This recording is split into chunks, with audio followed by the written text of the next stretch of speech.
mga kinukunan ko ng statement dyan na hindi lang isang beses, marami po. Kaya kung tatanungin niyo po ako kung sino yung mga nakalagay doon, hindi ko mo tatandaan kasi kinakailangan ko yung dokumento.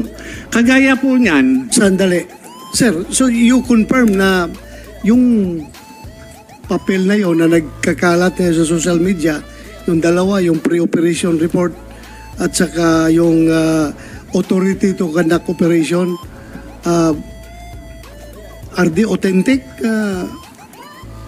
documents? There are no such documents, Your Honor. There are no such documents? Yes, Your Honor. So ngayon, na nandyan ngayon, so di-deny mo yan na hindi yan dokumento ng PDEA? Yes, Your Honor.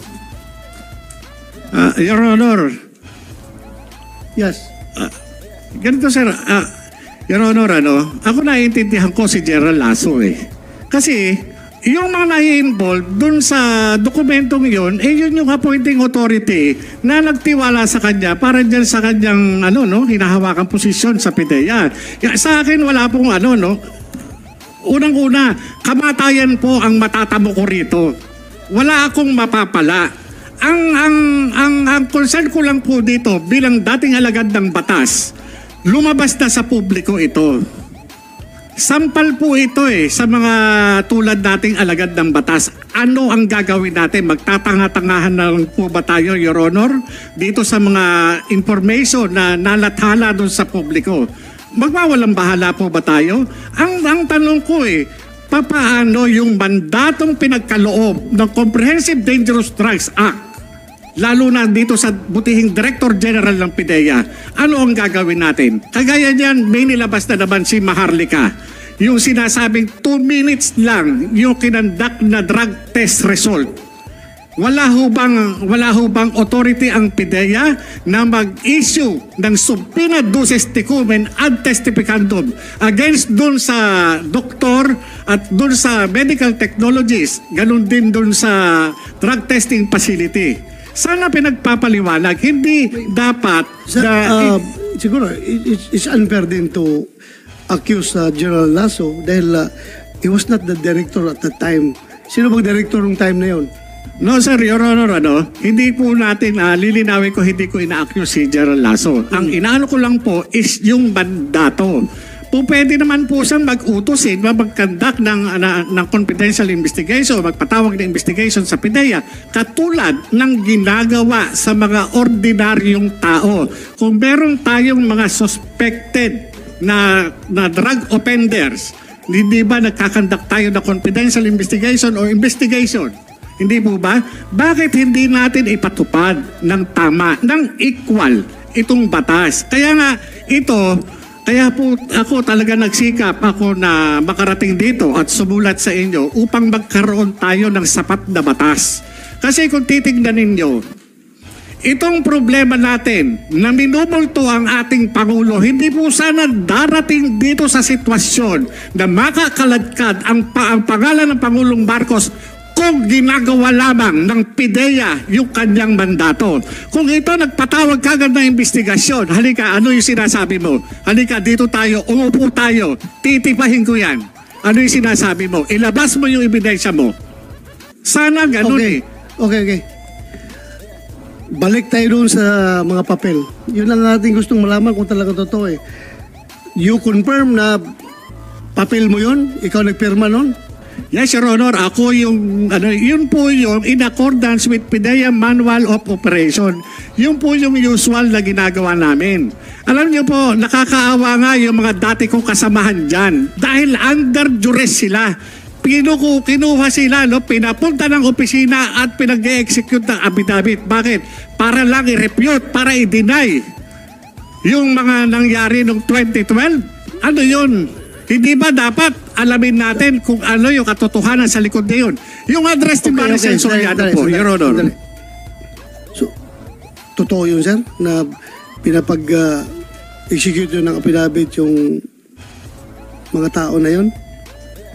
Hindi po totoo, Your Honor. Ang nangyari po, nung sumulat po siya sa akin, ay siyempre, bago namin umpisan yung investigasyon, mag-uumpisa kami dun sa sulat niya. yung mga kasamahan niya noon na andyan pa ngayon sa PIDEA, ay nagsabi sila na walang ganun nangyayari, na meron siyang informante na in-interview, ginawan ng sworn statement. Kaya po sila nag-execute ng affidavit at nandito po sila ngayon. Pwede niyong tanungin. Hindi po namin sila fuinersa. Pwede pa upuin natin dito. By the way, sino yun? Sino yung mga yun? Sinong upuin natin? Kasama po namin, Your Honor. Please, patawag natin. Sergeant at Arms.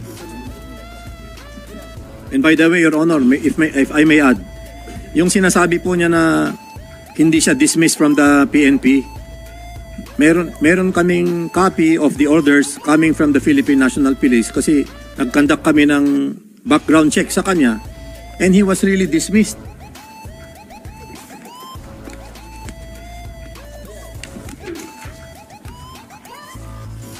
Special Orders number 3106 dated November 19, 2008 na appoint po siya 2019. Confirmation of dropping from rules.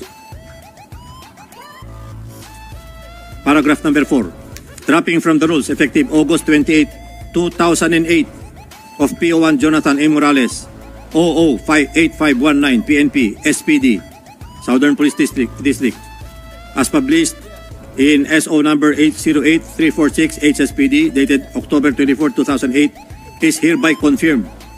So talagang niloko po niya yung PDS na finilapan niya na isinubmit sa PIDEA asking for appointment. Kasi kung nalaman po sana yun, hindi po siya i-accept sa PIDEA. Ako po ay, tama po yung sinabi niyo, wala pa ako sa PIDEA noon nangyari itong mga to. But we are basing on records. May mga papeles po kami na hawak. How can he deny?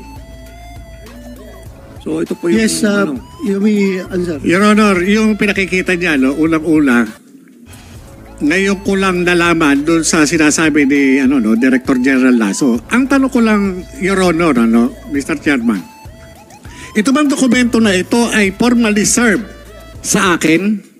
Meron ho ba siyang ebidensya na magpapatunay na yung sinasabi niyang dismissal order ay pinareceive sa akin? Notified ho ba ako? Para sabihin na ito ay pinasisinungalingan ko o nagsinungaling ako. Dapat yan, natanggap ko yan para alam ko. Sandali. Hindi mo natanggap yung dismissal order mo? Wala po ako natatanggap. Kaya nga po... So hindi mo alam na na-dismiss ka? Hindi ko po alam. Kasi nga, ang may problema po dyan is doon sa recruitment ng PIDEA. Dahil nga ako po, nag-comply ako doon sa hinihingi ng PIDEA eh. Naghingi po ako eh. Hindi ko, ngayon ko nga lang po nalalaman yan eh. Hindi kaya... I'm trying to be objective here. Kung ikaw PO1, nalabasan ka ng order na dismiss, hindi mo alam yan?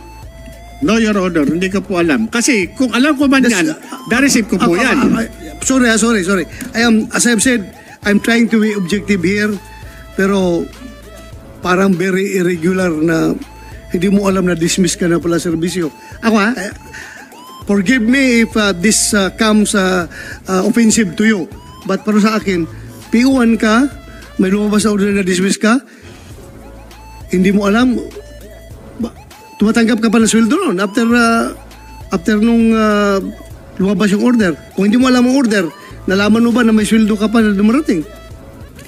Yes sir, wala akong Your Honor, nung nag-apply ako sa PIDEA at pinag-comply naman nila ako doon sa mga requirements, nakapaghingi pa ako ng mga clearance eh.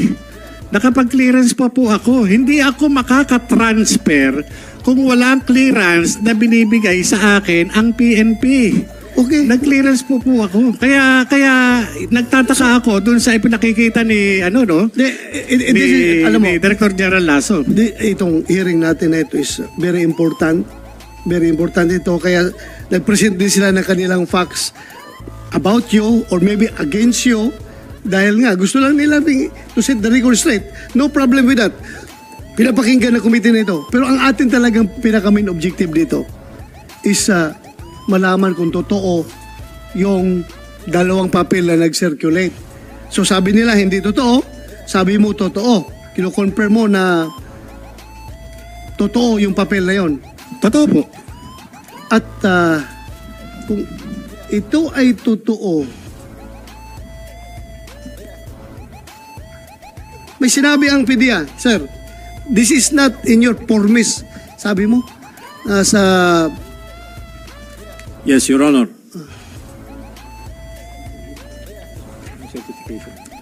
Sir, yung formis po is a record of all the plans and operations that we conduct. Ito po ay hinahawakan. It is called the PDEA Operational Reports and Monitoring Information System. So, kailan ito nag-start, itong system na ito? Anong year? 2014. So yung kaso mo, yung... Yes, Your Honor, 2012, wala pa pong ganyan noon. Formis, wala pa yan noon. Opo, hindi ano yan eh. Yung sinasabi lang formis, yung ano, wala na ho ako doon eh.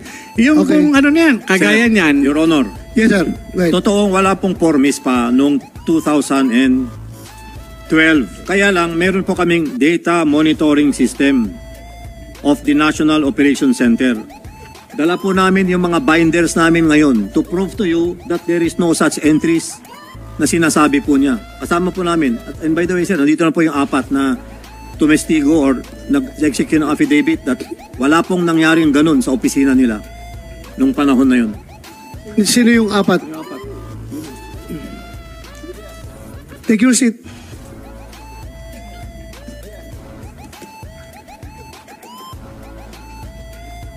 Take your seat. Sorry sir, correction. 8 po sila. 8. Walo.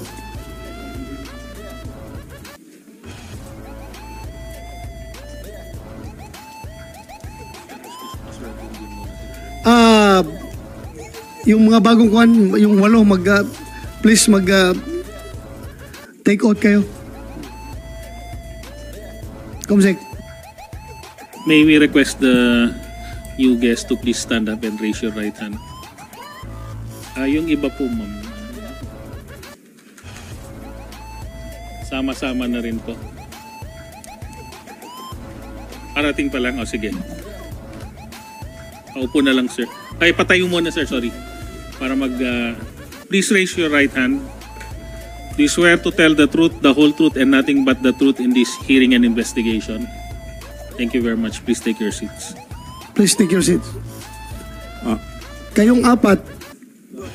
Yes. They are 8. out of them, So sir. kayong apat muna. Wala pa yung 4 dito. Kilala nyo si former PDEA agent Jonathan Morales? Kasama ninyo noon? So, according to your director, nag-execute kayo ng affidavit na walang nangyaring ganong insidente nung araw na yon. Totoo yun? Jonathan Morales, kilala mo itong 4 na PDEA agents? Your Honor, ako po ay naiintindihan ko po yung kanilang pinanggagalingan at yung kanilang sitwasyon ngayon. Kasi kung sila magsasabi ng totoo, kapalit po yun ng kanilang karir at serbisyo, pagkain po sa kanilang mesa. Naranasan ko po yan nung magsabi ako ng totoo. Ito pong hawak ko na pinagsamang sinumpaang reklamo na inadminister mismo ni Director Hil Pabilona na isang abogado. Kaharap niya yung 2 pang ahenteng kasama ko, inirereklamo namin yung irregularidad dati sa PDEA. Pero ano nangyari noong panahon niya? Binaliwala nila ito. Binaliwala nila. Matagal nang nangyayari sa PDEA. Kapag ka ikaw, kumalabang ka sa sistema, sigurado malayo mararating mo outside PDEA. Magiging sibilyan ka. Ako naiintindihan ko yung pinanggalingan nito mga kasama ko na ito. Hindi ko po sila masisisi dahil ang mawawala sa kanila yung pagkain sa mesa ng kanilang pamilya. Naranasan ko po yan eh. Naranasan ko po yan. Okay. Sige. Kayong 4, nandun kayo nung araw na yun, yung 12. Wala. So how can you testify na wala palang kayo doon? Nung araw na supposedly in-entertain niya yung deponent doon sa headquarters ninyo. Sir, wala po ako that day. Wala ka doon. Ikaw. Wala ka doon. Po, sir. Wala. Ikaw. Wala akong nangyari doon. Ikaw. If Wala I ka? may, Your Honor, March 10 is a Saturday. Ha? If I may, Your Honor, March 10 is a Saturday, 11 is Sunday. Regardless. Ang tanong ko kung nandun kayo, hindi. We were Wala. not in the office on Oh, so you were those not days. there? Yes, sir. So how can you testify na walang nangyaring ganon? Sir, sa statement po ni Kuya Jonats, ang sabi po kasi niya doon is, alam po ng buong compound ng PDEA kung ano yung nangyayari doon that day. And he could have been talking possibly before